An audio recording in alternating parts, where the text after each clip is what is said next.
Pero bago po natin pag-usapan yan, kung bago ka pa lang sa channel ko, paki-like naman po, comment, share, and subscribe. At huwag kalimutang i-hit ang ating button bell para ma-notify po kayo sa ating mga bagong upload.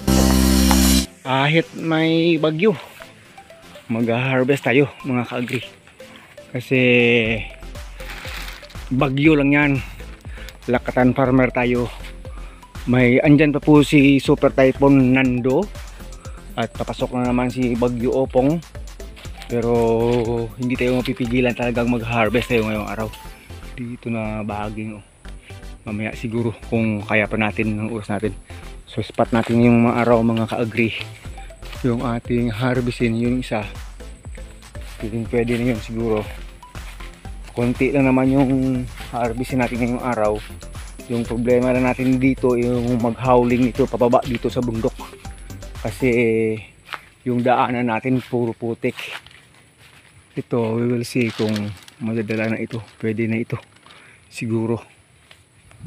At nang mabigyan sana tayo ng panahon man lang, kahit man lang makapaglabas ng sikat ng araw.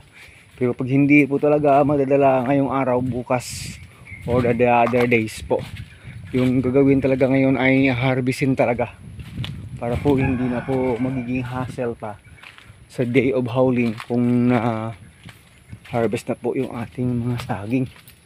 Konti lang, yung isa dun siguro pwede. Itong isa tingnan natin kung pwede na ito. Konti lang talaga siguro sa mga 5, 6, 7 kapuno lang. Ito alanganin siguro ito. Alanganin. So yun, hanapin natin dito sa ilalim. Baka may dito na pwede na talaga mga harvest. Mayroon dito. Itong isa ay pwede na yan eh. Pwede na eh. Ito. Talagang pwede na siguro ito. May mga babalutin pa kasi yan mga kaag. Wala tayong magagawa kasi nga yung ating buyer market natin naghihintay na. Marami man o konti dapat nating tawag ma-harvest kasi hindi pwedeng ma-stop na rin yung pagbibenta nila. Papagalitan tayo. Ganun yun. So may mga babalutin pa naman. Kung we will see mamaya kung kaya. Importante muna ay ma-harvest siya at ma-prepare siya. Ito pwede na rin siguro ito mga ka-agri. At ang isang problema ko pa, wala tayong tripod. Hindi tayo makakapag video na nakapirmi. Sira yung tripod ko. Yun lang ba? Yung harvestin yun lang ba? Itong isa, we will see. Kakunti lang talaga.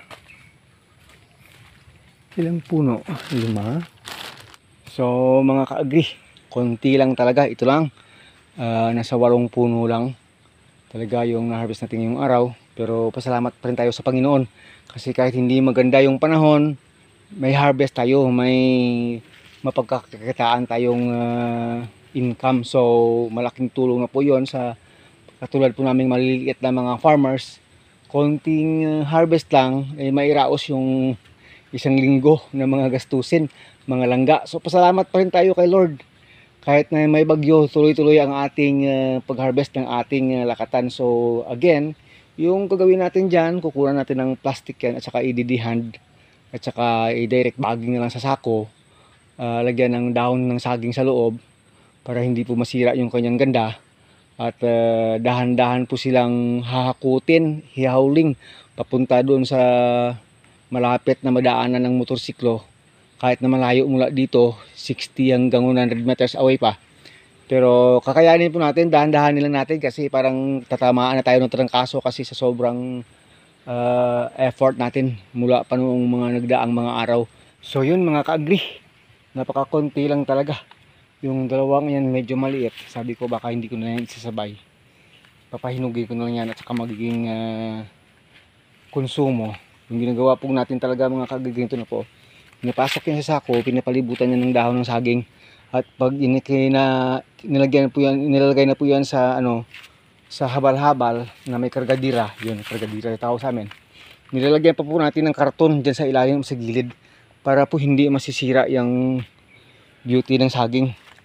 Yan yung kanyan po yung ginagawa natin. Hindi po tayo naglalagay ng masyadong marami talaga para hindi po siya masira. Hindi po siya matawag, madurog sa loob. Dapat talagang tamang-tama lang yung bigat. At saka mahawling siya ng maganda, mailagay ng tama doon sa habal-habal para po hindi po magkaroon ng sugat-sugat yung bunga ng ating saging para ma-maintain po natin yung beauty. Kaya pagdating po natin doon sa bahay, pag time po ng delivery, tinatransfer po muna yan sa crates para po presentable siyang dalhin sa market. Hindi ganyan na nasasako lang, dapat naka crate siya. Unless otherwise yung gustong bibili sasabihin diretso na lang doon sa kanila, okay yun, walang problema kahit nakasako. Kasi hindi naman siya masisira pag mayroon pong dahon ng saging sa loob, mga ka-agree. At habang early pa ay na-deliver doon, hindi po siya masisira talaga. Maliban na lang kung hindi maganda ang ang pagkalagay sa kargadera ng ating habal-habal. At saka yun, pag natumba yung motor, yun, problema. Yun yung mga mga risk natin sa daan, lalo ngayon maputik, hindi maganda yung daan. Minsan ay talagang sinususpend natin yung hauling kahit na hindi maibenta, at least hindi siya masisira. So yun, mga langga, mga ka-agree, talagang ito lang muna, talagang alanganin to muna. So try natin puntahan dito sa area ng tatay kasi may nakita po tayo dito ng latundan na pwedeng ma-harvest. Kita nyo naman, ang dami sigatoka. Habulin na naman yan pag gumanda panahon, pero so hindi pwedeng gawin yan eh. Hindi tayo nag-i-spray ng chemicals kasi ng insecticide at fungicide. Nako, mga ka-agree talaga. Ito po, may isang puno po dito, pwede na po ito. Magulang na ito, pwede na ito. Pwede na yan. Ito po, medyo malaki siya. Iwan ko lang dito sa loob kung mayroong pwede. Nako, masyado nang masuka. Latundan, saba, mga puso ng saba natin hindi pa nakuha dito. Sa tatay po yan dito, hindi nakuha. Masarap sa gata yan eh. Tingnan natin kung may available pa ditong pwedeng harvest na latundan. Pag wala, siguro yun na lang talaga. Wala na yata tatlong puso ng saba hindi nakuha. Tatlo, apat na yung nakita ko pwedeng makuha dito. So dami, baka may pang 5 pa hindi nakuha eh. 5 nga, pati yun yung malalaking puso ng saba. Yun po yung lalaki 5.